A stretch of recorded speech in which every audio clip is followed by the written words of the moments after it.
na mga naging nanay pero lola na ngayon, sa mga nanay sa pangkasalukuyan at sa mga magiging nanay sa future. May mga asawa po na wala pang anak at yung mga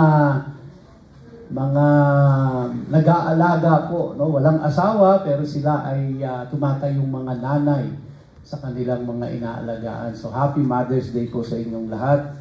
At salamat po doon sa nag-prepare nung video presentation.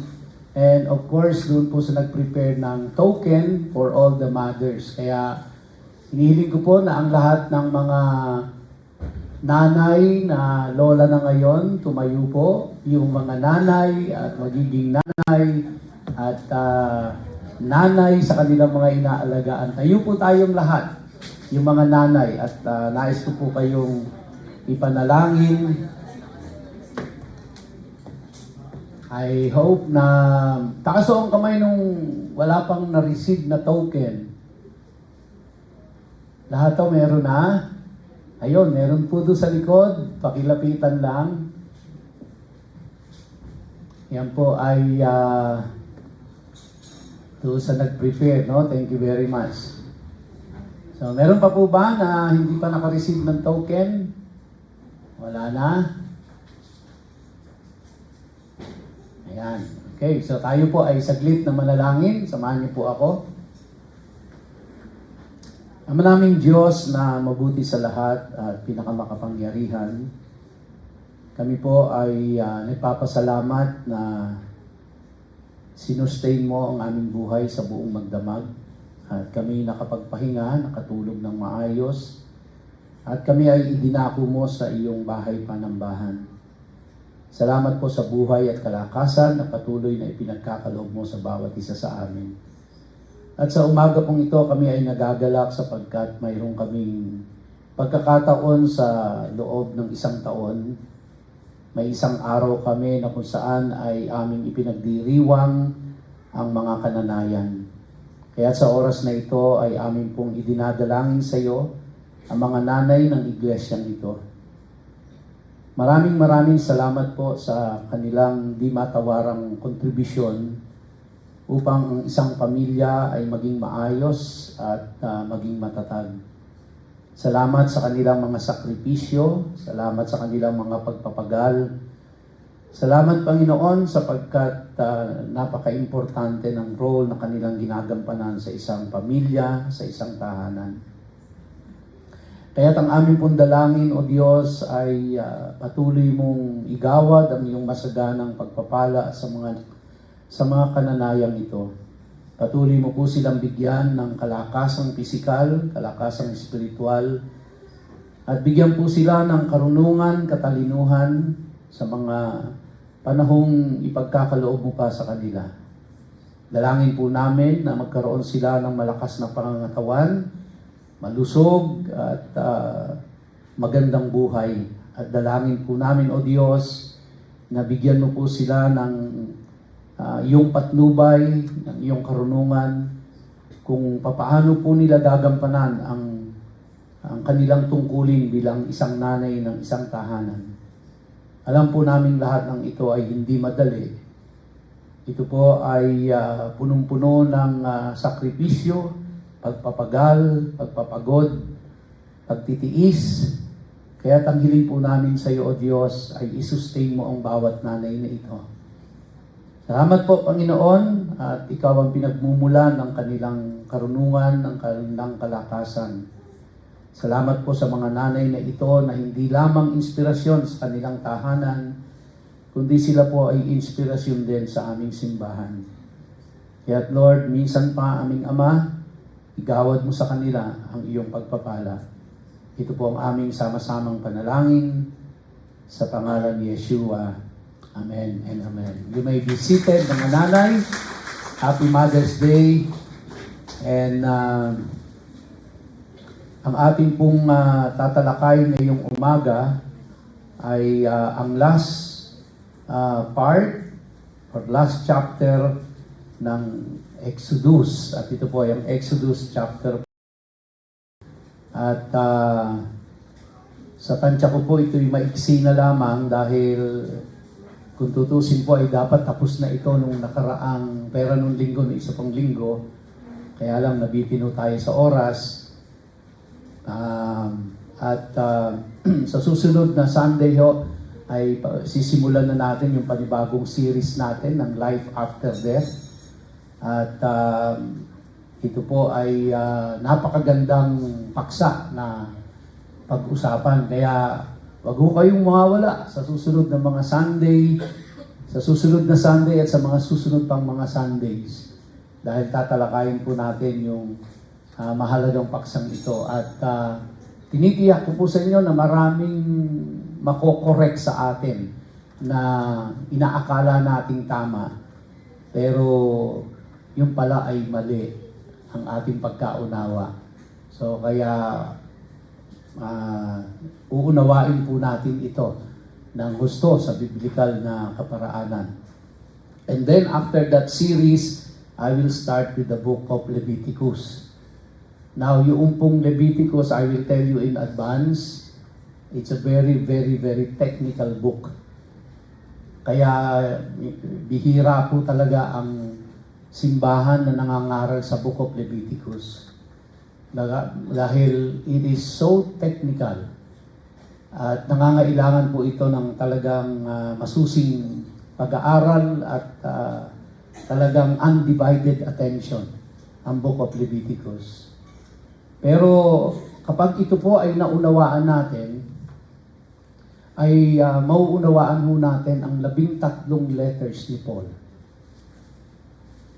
Sa tingin ko po ay sa kakulangan ng ating kaalaman sa book of Leviticus, hindi po natin malalim na naunawaan ang mga letters ni Paul. Now remember, nung si Paul po ay nagbi-ministeryo or even before he began his ministry, ang gamit po na Bible ni Paul ay ang Torah. Wala pong ibang ginamit na Bible si Paul because the New Testament was not yet written then. Lalo yung letters niya, wala pa yon. So kaya sa pagtuturo ni Paul, ang ginamit niya ay ang Torah. At unawang-unawa ni Paul ang Leviticus.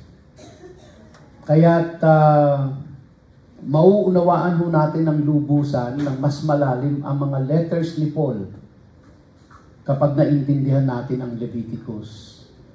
At sa book of Leviticus po ay mauunawaan natin ng mas malalim kung anong ibig sabihin ng kasalanan.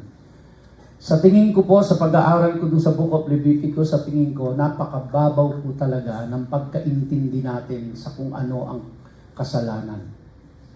Masyado hong mababaw ang pagkaintindi natin sa word na sin. At maiintindihan lang natin ang lalim ng ibig sabihin ng kasalanan sa kaisipan ng Diyos kung naiintindihan natin ang Leviticus. At ang Leviticus po ay karugtong ng Exodus. Hindi po siya hiwalay na libro. No? Kadugtong na kadugtong po yan. Kaya napakaganda po dahil sa pag-aaral natin ng Leviticus ay nandun na sa inyo ang background ng Exodus. Alam nyo na po yung naganap doon sa Exodus. Kaya mas maire-relate nyo siya. And once we learn and finish the book of Leviticus, ay mas mauunawaan ho natin pag binabasa na natin ang New Testament. Lalong-lalo na ang mga letters ni Paul. Ang mga teachings ni Jesus Christ ay mas mauunawaan natin siya. So, salamat sa Diyos sapagkat siya ang patuloy na nagbibigay sa atin ng karunungan upang ito po ay ating maintindihan. Siya po nagbubukas ng ating isipan, nagbibigay ng kaliwanagan sa atin. This morning, ang pag-uusapan po natin is the last chapter of the book of Exodus, which is chapter 40. Now, kung hindi nyo man po maalala ang lahat ng tinalakay natin sa Exodus, dahil sa tingin ko po, ay kung di ako nagkakamali, mahigit 2 taon natin itong tinatalakay, if I am not mistaken. And kung hindi nyo man po na alala lahat from chapter 1 to chapter 40, there are two important words that we need to remember pag nabanggit po ang Exodus. Yung isa pong salita is the word redemption. Redemption. No? And then the second word po is service. So, nakita ho natin na ang bayang Israel ay niredeem ng Diyos from the bondage of Egypt. Sila ay bilanggo, alipin sa bayang Ehipto sa loob ng 400 taong mahigit. And finally, after 400 plus years, niredeem sila ng Diyos. And after they have been redeemed, doon ibinigay ng Diyos ang kanyang covenant, ang kanyang law. Kaya, ang redemption ng Israel from the bondage of Egypt ay dahil po sa mercy and grace ng Diyos. Hindi po unang ibinigay ng Diyos ang batas niya na kailangang sundin ng bayang Israel bago sila ma-redeem. Ni-redeem muna sila bago ibinigay yung batas na dapat nilang sundin. Ganon din po sa atin. Hindi po tayo ni-require ng Diyos na sundin muna lahat ng kanyang utos bago niya tayo iligtas. Sa makasalanang kalagayan natin ay niligtas muna tayo ng Diyos. Tsaka ngayon, unti-unti ay tinuturuan tayo sa kanyang salita upang matutunan natin na ito ay ating sundin. Kaya tayo po ay sumusunod sa utos ng Diyos hindi para maligtas, kundi dahil tayo'y ligtas na, kaya kailangan na nating sundin ang mga utos niya. At sa ating pagsunod, ang kasunod ay pagpapala ng Diyos. Sa ating pagsuway, ang kasunod po nun ay pagdisiplina ng Diyos sa atin. Ganon din po ang bayang Israel. Sila ay ni-redeem muna bago ibinigay ng Diyos ang batas. Kaya buhat nang lumabas sila sa Egypt, nang tumawid sila sa Red Sea, at bago sila nakarating sa Mount Sinai, at the foot of Mount Sinai, ay mga 2 buwan na ang nakalipas. Nung nandoon sila sa paanan ng bundok ng Sinai, si Moses ay pumanik doon sa kabundukan at kinatagpo siya ng Diyos. 40 days na nandoon si Moses bago bumaba siya dahil nagkaroon ng rebellion sa baba, kung saan nagtayo ng golden calf yung mga tao upang ito ay kanilang sambahin. So, kailangang i-deal ito ni Moses. And then, after that, pinapanik ulit si Moses upang tanggapin niya na ang batas. At doon na ibinigay ng Diyos sa kanya ang blueprint ng tabernacle. Nang bumaba si Moses, ay ito ang kanyang sinabi doon sa mga tao kung ano ang utos ng Diyos at kung ano ang instruction ng Diyos sa pagtatayo ng tabernacle. So higit kumulang po si Moses si Moses at ang buong Israel ay nandoon sila sa foot of Mount Sinai ng mga 5 to 6 months na ho sila nandoon. And then they started building the tabernacle, and it took them about 6 months to finish and complete the tabernacle. So more or less mga 1 year na ho silang nandoon. Oh? And then now, magsisimula na po ang bagong phase ng kanilang buhay bilang isang bayang Israel. So alam ng Diyos na ang dadatnan nila sa Promised Land ay mga pagan practices. Maraming iba't ibang lahi ang nakatira doon at iba't iba ang pamamaraan ng kanilang pagsamba. Kaya kailangan ituro ng Diyos sa bayang Israel ang paraan ng pagsamba sa Kanya bago sila dumating sa Promised Land. Kailangan ituro ito ng Diyos sa kanila dahil doon sa inalisan nila sa Egypt ay wala rin silang laya doon kung paano nila dapat sambahin ang kanilang Diyos. Kaya ipinrepair sila ng Panginoon sa kanilang pagpunta doon sa Promised Land. And they are now ready to start a new phase in their life, ang bayang Israel. At kaugnay po ng service ay ang worship. So, niredeem sila ng Diyos so that they can worship the Lord. So that they can serve the Lord. So, in serving the Lord, they have to worship the Lord. Kailangan silang sumamba sa Diyos. Sa ating pong kapanahunan ay wala ng tabernakulo, wala ng templo. Even ang Israel at the moment ay wala pong temple na nag-e-exist. Pero natutunan po natin na dahil sa Panginoong Hesukristo, ang bawat isa sa atin na tumanggap sa ating Panginoong Hesus, nagtiwala at naniwala sa Kanya, ay siyang ginawa ng templo ng Diyos. Sa bawat isa sa atin, na tunay na mananampalataya ay ang siyang templo ng Diyos. Kaya every time po na iisipin natin ang ating sarili, iisipin natin ang templo ng Diyos o ang tabernacle ng Diyos. 6 months in the making. At lahat po ng ginawa doon from the design hanggang sa materyales, hanggang sa mga taong ginamit para ma-construct ang tabernacle na ito ay talagang sa Diyos nang galing ang lahat. Design, materials, the skill ng mga tao para gawin yon, lahat yon nang galing sa Diyos. At ito lang po ang itinuring ng Diyos na pinakabanal na lugar sa balat ng lupa. Wala nang iba. At ito po ay replika ng heavenly dwelling place ng Diyos dito sa lupa. At dito niya lang kinakatagpo ang kanyang mga anak. Dito lang siya bumababa. And once a year, doon lang siya bumababa sa Holy of Holies to meet with His people. So kaya napakahalaga ng tabernakulo na ito. Kung ating pong titingnan at babakasin natin ang Genesis, makikita po natin na maging ang kasaysayan ng pagkalikha ng sanglibutan ay meron pong kaugnayan sa pagkalikha ng tabernakulo.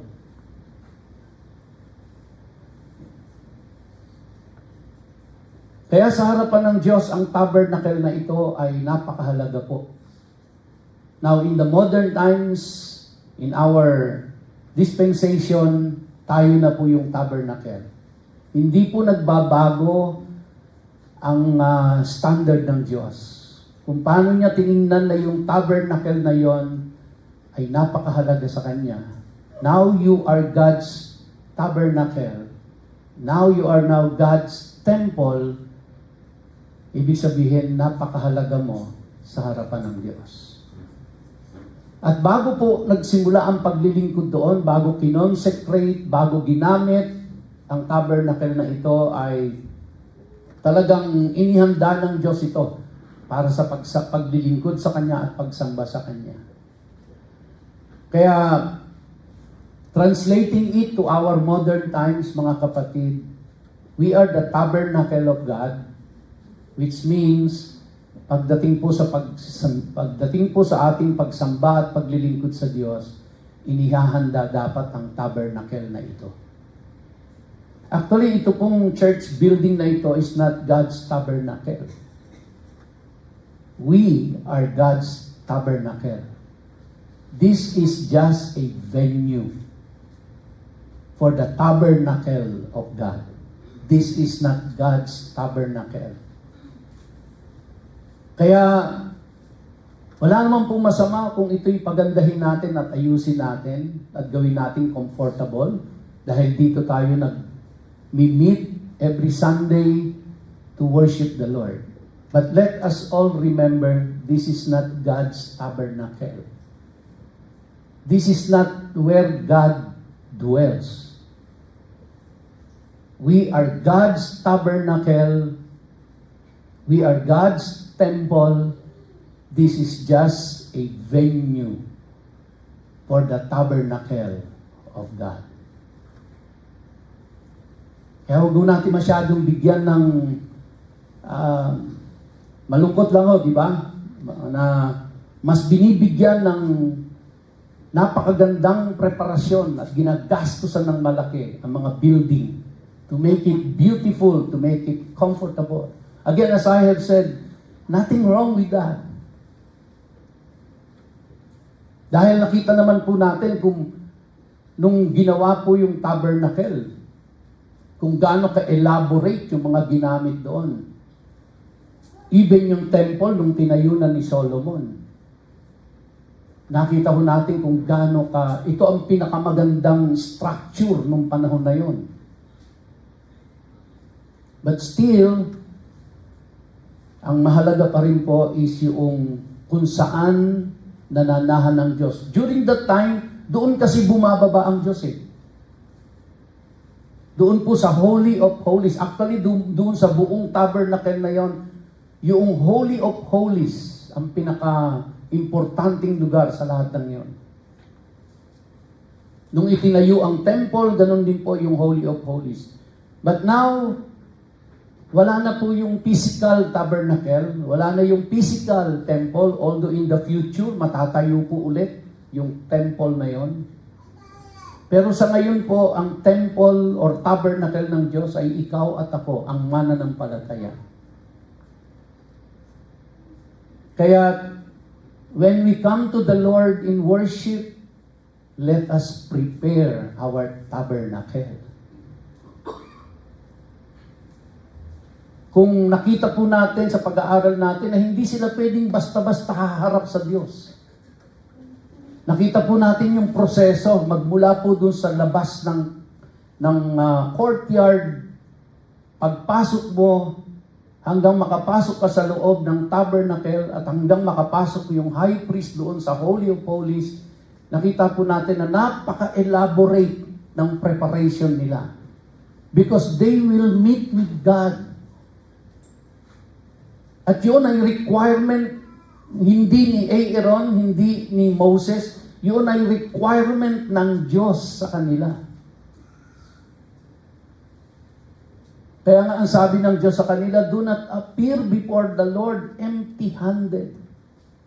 Which means, do not appear before the Lord unprepared. So now, if we are God's tabernacle, if we are God's temple, when we come to worship the Lord, we have to prepare ourselves. We have to... Hello? Hello? Ayun. We have to prepare ourselves. No? So kaya lagi po natin iisipin, lalo na pag darating na ang Sunday, pupunta na ako sa venue ng aming pagsamba. And I am the tabernacle of God. I have to prepare myself. People who are leading us to worship the Lord in music, they have to prepare themselves for that. Think of yourself na kayo yung mga priest na papasok doon sa tabernacle para i-prepare ang buong bansa sa pagsamba sa Diyos.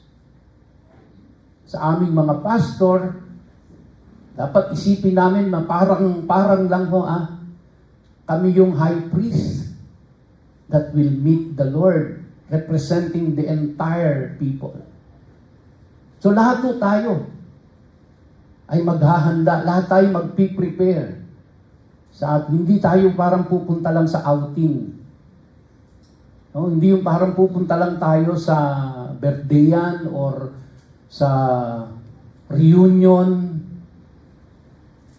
Tayo ay pupunta sa venue na kung saan ay kakatagpuin tayo ng Diyos dahil tayo ay ang kanyang tabernacle.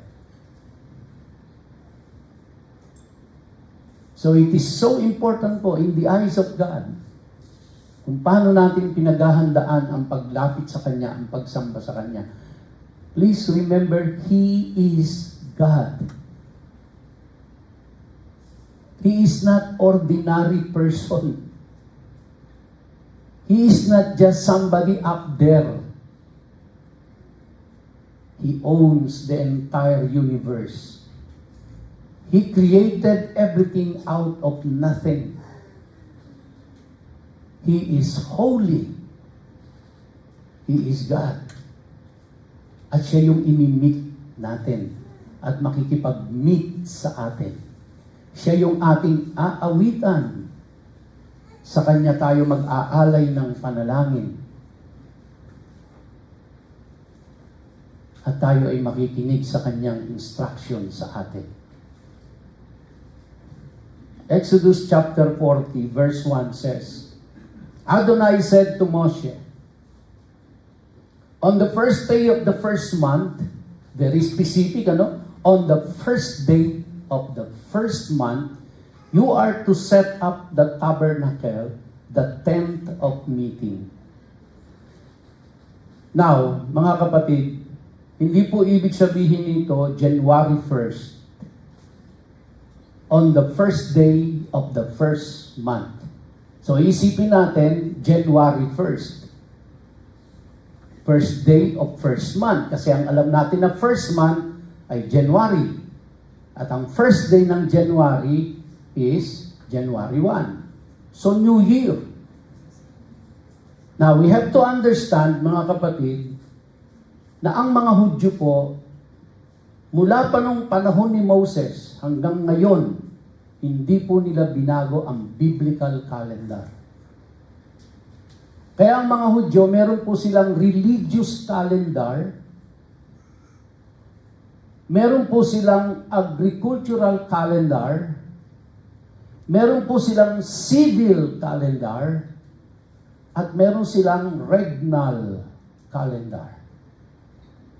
Yung regnal calendar po, itong kalendaryong ginagamit nila para bilangin ang panahon ng panunungkulan ng kanilang hari.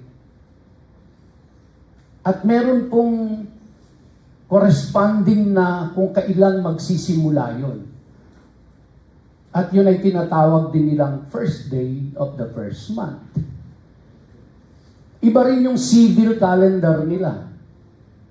Iba rin po yung agricultural calendar, iba rin yung kanilang religious calendar. Yung religious calendar, siya naman yung nagdi-dictate kung kailan nila isa-celebrate ang Yom Kippur, kailan nila isa-celebrate ang Shavuot, kailan nila isa-celebrate yung seven feasts. It's the religious calendar that dictates.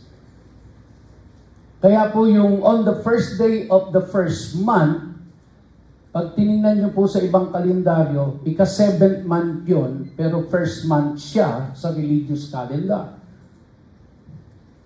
Kaya pag pinag-usapan po natin ang kalendaryo ng mga Hudyo, mababaliw tayo. But to them, it makes sense para sa kanila. Kaya don't ever think na yung pong on the first day of the first month, January 1 yan. Hindi po.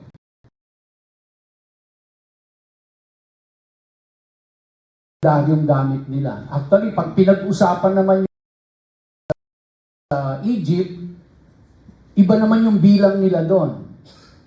Binibilang nila yon ng, kunyari po, nakadalawang taon na sila na nakaalis doon, second year nila yon. Pero pag tinignan mo yung kalendaryo nilang iba, hindi po ika-second year yon. Ibang year yon. So, kaya nga, sabi ko po sa inyo, pag pinag-usapan natin ang kalendaryo ng Hudyo, mababaliw tayo. Kasi hindi tayo sanay. Sila po ay lunar calendar ang gamit nila, hindi solar. Tayo po ay solar. No? Ang gamit natin ay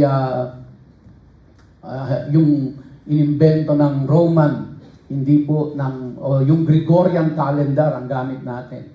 Hindi po itong, and based on the solar system yun, hindi doon sa lunar. Base sa buwan yung sa kanila, yung sa atin po, base sa araw. So, So kaya medyo confusing. Pero ito yung specific instruction ng Diyos kay Moshe. On the first day of the first month, you are to set up the tabernacle, the tent of meeting. Put in it the ark for the testimony and conceal the ark with a curtain. So, napipicture nyo na ito. Alam na natin, it is the ark of the covenant. No? Ano po yung testimony na tinatawag? It is the 2 tablets of stone where the 10 commandments are written. Okay? Bring in the table and arrange its display. Bring in the menorah and light its lamps. Ano po yung table? The table of showbread. At yung nasa opposite side niya, na nasa north facing south is the menorah. The table of showbread is on the south facing north. Yun yung po yung arrangement niya. Set the gold altar for incense in front of the ark for the testimony. What is this altar? It is the altar of incense. Yung bago ka pumasok ng Holy of Holies. And set up the screen at the entrance to the tabernacle. Ano po yung screen na sinasabi dito? Yung kurtina. Yung pinaka naghihiwalay sa Holy of Holies at saka sa Holy Place.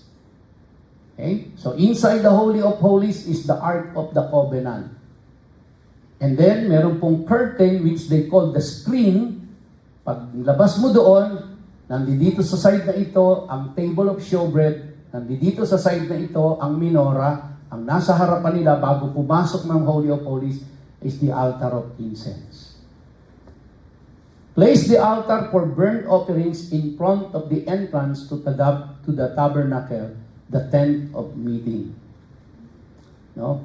Place the altar for burnt offerings in front of the entrance to the tabernacle. So nasa labas na ho tayo ng tabernacle.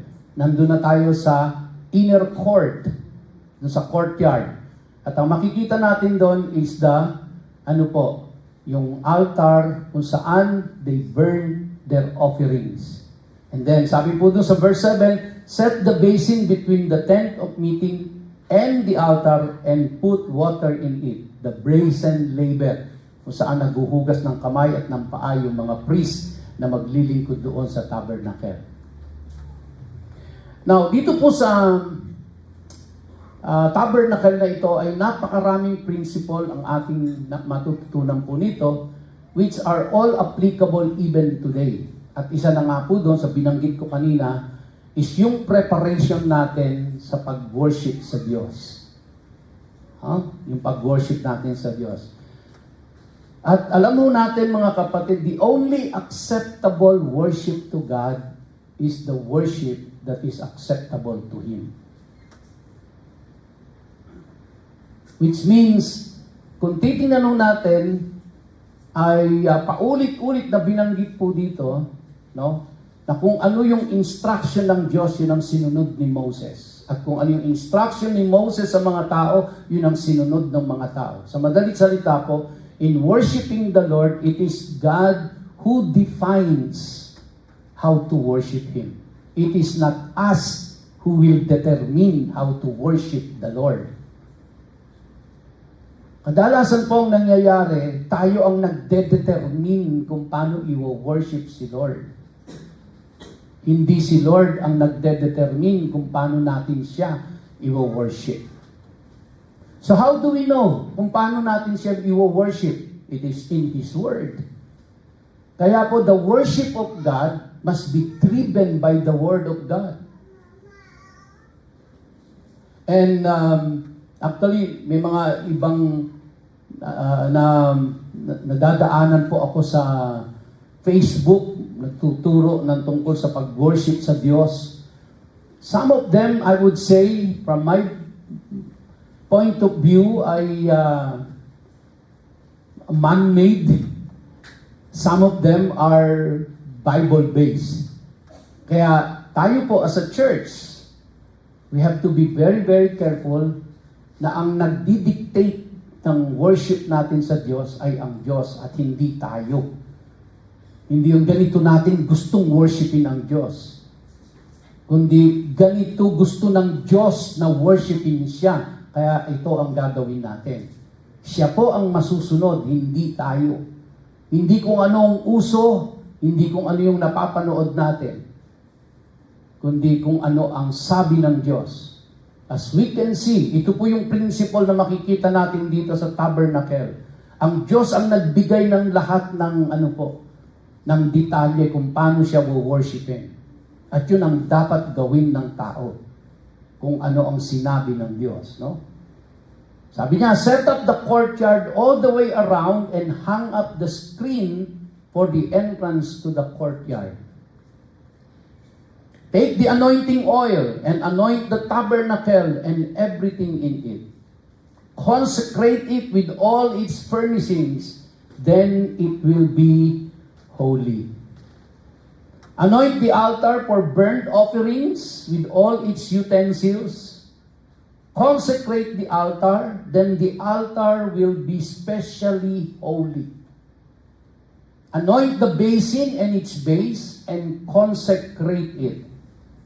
Then bring Aaron and his sons to the entrance of the tent of meeting and wash them with water.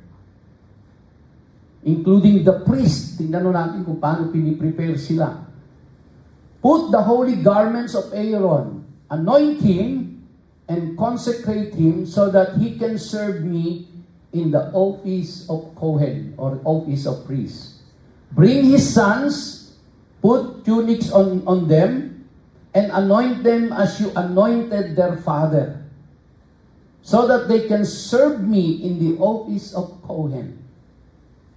Their anointing will signify that the office of Kohen is theirs through all their generations. Kaya alam niyo po, ang calling ng isang priest is not only good for 20 years. The calling of the priest is lifetime. Principle, your calling is lifetime. Your service to God is lifetime. Hanggang kunin ka na ni Lord. Okay? Lahat po tayo, for that matter, ang calling ng Diyos sa atin, lifetime. At natutunan po natin last Sunday, they are not allowed to tear their clothes. Which means, yun po ay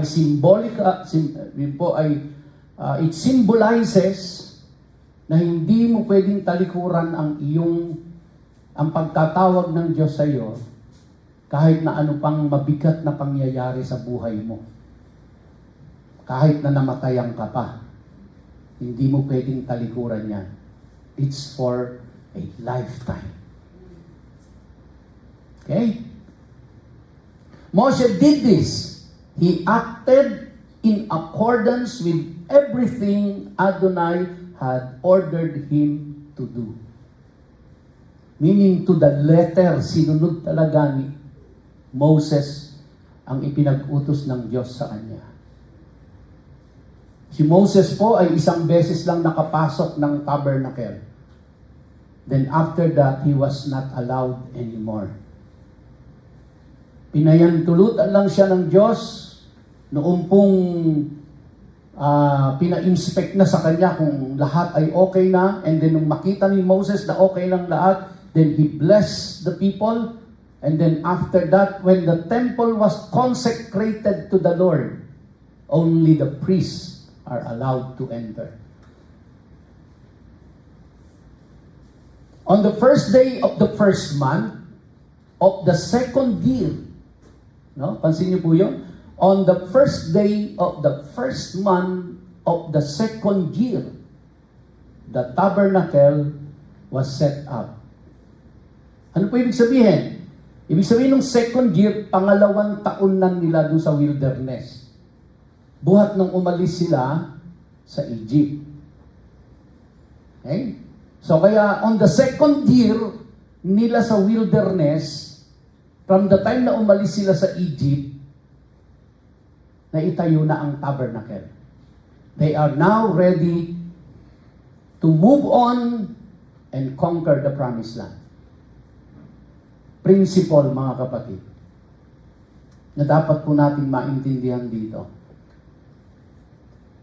Na tayo po ay dapat handa bago tayo mag-move.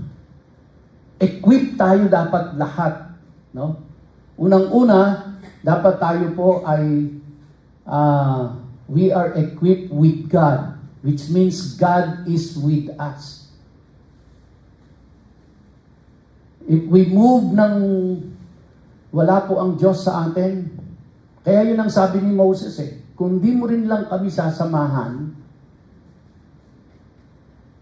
hindi na lang kami aalis dito. Kung di mo rin lang kami sasamahan.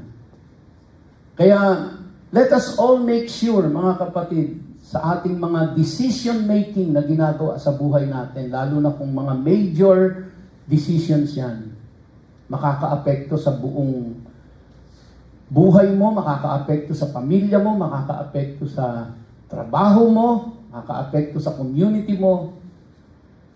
Lahat to ng mga major decisions, let us all make sure that God is with us. Paano ba natin malalaman that God is with us? Paano ba natin malalaman? Well, of course, we have to, unang-una na po, ay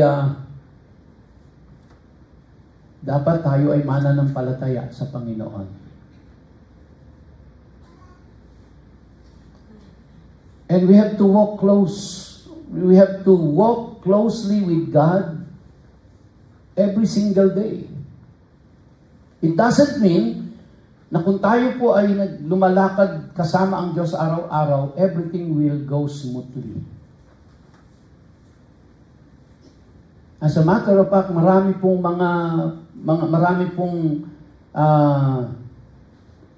phases sa buhay natin na kasama natin ang Diyos even in tough times, even in rough times.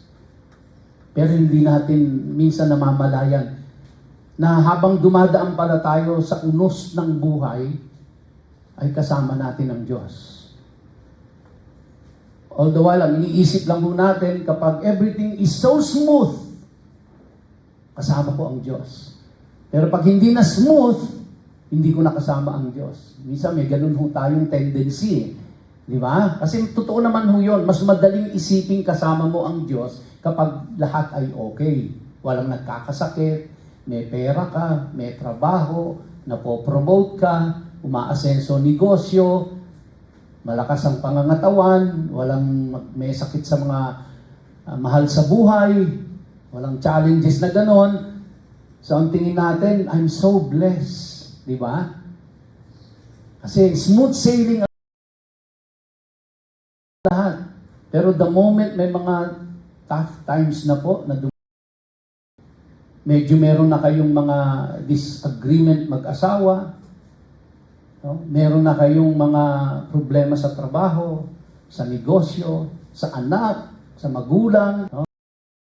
Ang pakiramdam natin ay wala na ang Diyos sa atin, hindi na tayo sinasamahan. No? But of course, for some of us na mature na in our faith, alam natin na whether in tough times or rough times in life, alam natin kasama natin ang Diyos. Huh? So verse 18, Moshe erected the tabernacle, put its sockets in place, put up its planks, put in its crossbars, and set up its post. Now, hindi po ibig sabihin nito mag-isang ginawa ni Moses lahat ito. Dahil hindi niya kayang itayong mag-isa lahat yan. So, under his leadership, tinayo ang tabernacle ng Diyos. He spread the tent over the tabernacle and put the covering of the tent above it as Adonai had ordered Moshe. He took and put the testimony inside the ark, put the poles on the ark, and set the ark cover above on the ark. Then he brought the ark into the tabernacle, set up the curtain as a screen, and concealed the ark for the testimony as Adonai had ordered Moshe. He put the table in the tent of meeting on the side of the tabernacle facing north.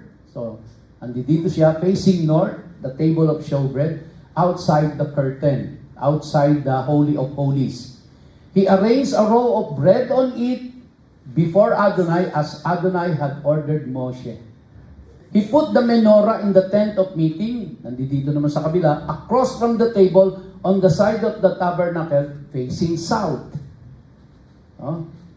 Then he lit the lamps before Adonai as Adonai had ordered Moshe. Ultimo yung pagsisindi ng menorah. Iniutos ng Diyos kung paano sisindihan.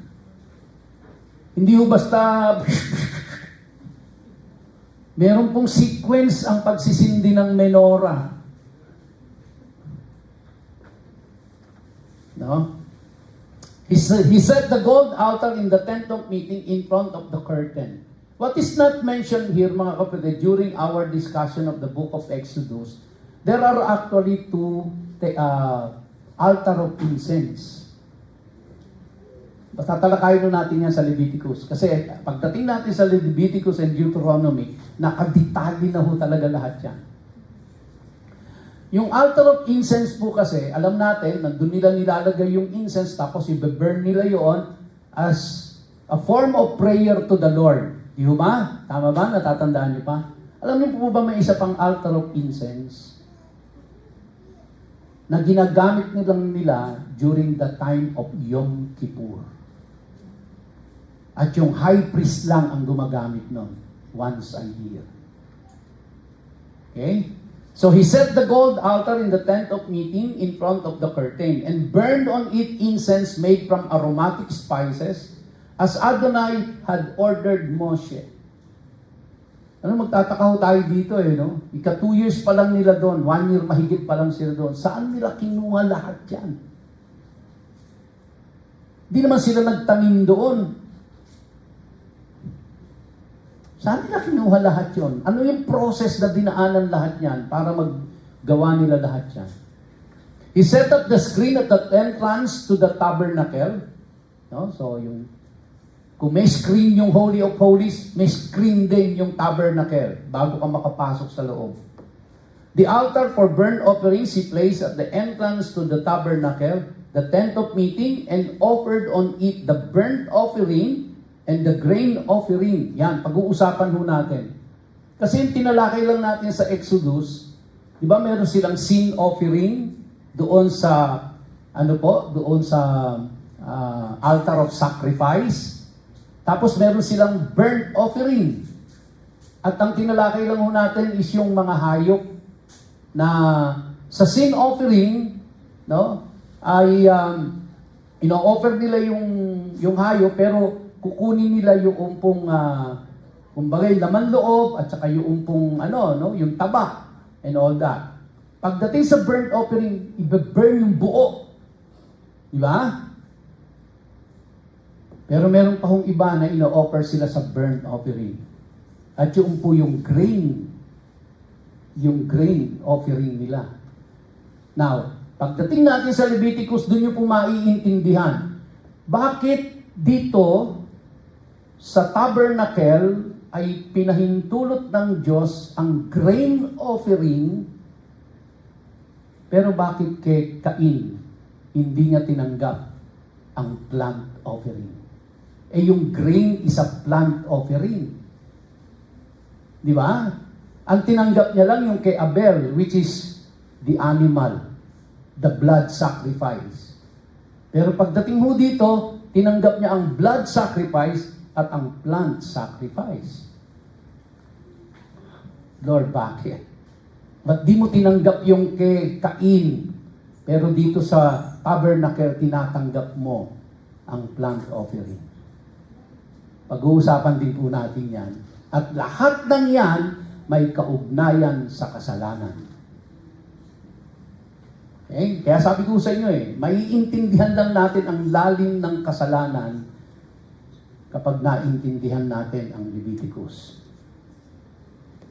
The tent of meeting and offered on it burnt offering and the grain offering as Adonai had ordered Moshe. He set the basin between the tent of meeting and the altar and put water in it for washing. So, alam na ho natin lahat yan kung ano yung brazen labor nila doon, no? So that Moshe and Aaron and his sons could wash their hands and feet there. So that they could wash when entering the tent of meeting and when approaching the altar, as Adonai had ordered Moshe. Finally, he erected the courtyard around the tabernacle and the altar and set up the screen for the entrance to the courtyard. So, tatlong screen, no? Sa Holy of Holies, sa tabernacle, sa courtyard. Yung po yung mga pintuan, kumbaga, sa terminology natin. Then the cloud covered the tent of meeting and the glory of Adonai filled the tabernacle. 3 million Jews witness before their very eyes nung bumaba yung cloud at yung po ay nag-symbolize na nandun na ang glory ng Diyos sa kanilang kalagitnaan. Moshe was unable to enter the tent of meeting because the cloud remained on it and the glory of Adonai filled the tabernacle. Now, take note of this, and this is where I will end. Whenever the cloud was taken up from over the tabernacle, the people of Israel continued with all their travels. But if the cloud was not taken up, then they did not travel onward until the day when it was taken up. So, kailan nila nalalaman na kailangan na silang mag-move from one place to the next? Kapag yung clouds ay umangat na. Yun na ang palatandaan na they have to break camp, pick up all their things, and then move. Principle, mga kapatid. Principle that we have to learn. Pag gusto ng Diyos na tayo ay mag-move, ipapaalam niya yan sa atin.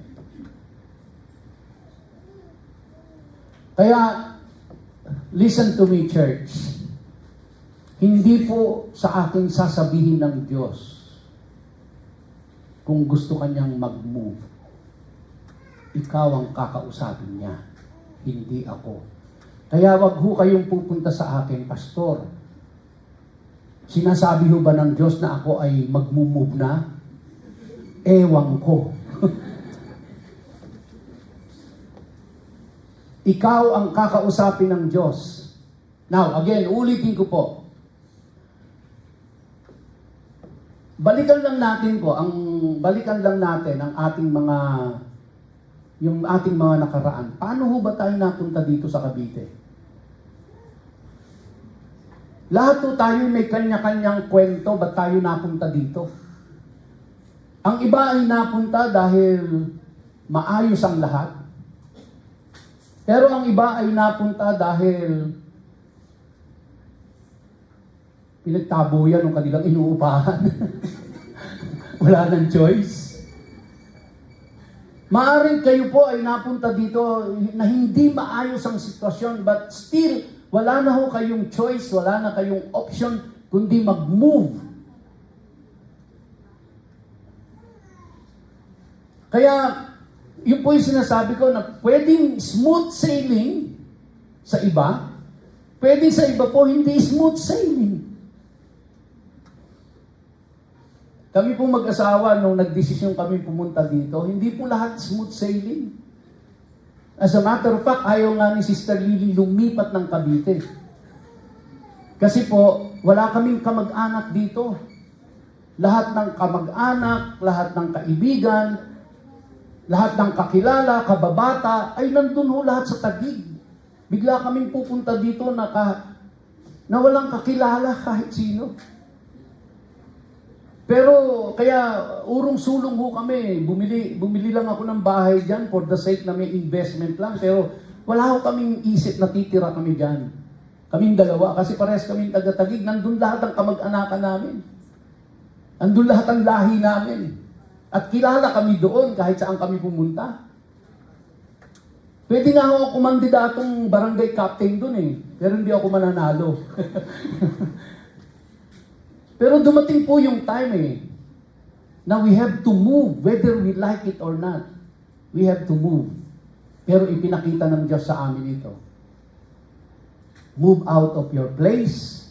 Move to Cavite. Of course, wala akong ganung specific na nadinig ko from heaven, Dante, move to Cavite, Molino 3, Bacoor. Wala akong ganon.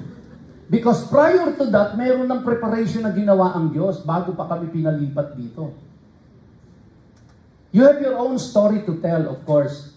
Paano kayo napunta dito? But please, mga kapatid, understand God's principle. Pag gusto kanyang mag-move, it's either magmula sa iyong pangkasalukuyang trabaho, sa ibang trabaho, sa iyong tinitiran, sa pupuntahan sa ibang titiran, or whatever, sa career mo, sa course mo, sa lahat po, na merong magiging major impact yan sa iyo. Personally, sa pamilya mo, sa mga mahal mo sa buhay, the Lord will let you know. Just listen to Him. Just listen to Him. So, kaya po yung mga Israelita, pag nakita nila yung clouds, umangat na. Break camp na, ligpitan na yon. Wala nang hindi na uutusan ni Moses yon. No? Pag nakita nila lang umangat yung clouds, lahat sila bitbitan na ng mga gamit. Let's move! And then kung saan mag-settle po yon, doon sila titigil. At hindi sila gagalaw doon hanggat hindi gumagalaw yung clouds na yon. So, ang principle po mga kapatid, pag gusto ng Diyos na gumalaw ka na, sasabihin niya sa iyo. Makinig ka lang. Makinig ka lang. Now, let's finish this up. But if the cloud was not taken up, then they did not travel onward until the day when it was taken up. For the cloud of Adonai was above the tabernacle during the day, and fire was in the cloud at night, so that all the house of Israel could see it throughout all their travels. So, with that mga kapatid, we conclude the book of Exodus. Wow, praise the Lord. Praise the Lord. Hindi ko na maalala kung kailan natin sinimulan ito, pero I suppose it's more than 2 years na natapos natin ang Exodus. Pero I'm telling you na in the next lessons na pag-aaralan po natin, we will see the importance of knowing the book of Genesis and the book of Exodus. Mas magiging makabuluhan po sa atin ang Word of God dahil talagang magiging Word of God siya sa atin. Tayo po tayong lahat mga kapatid. At tayo po ay aawit sa Panginoon bago po tayo magsasara sa panalangin.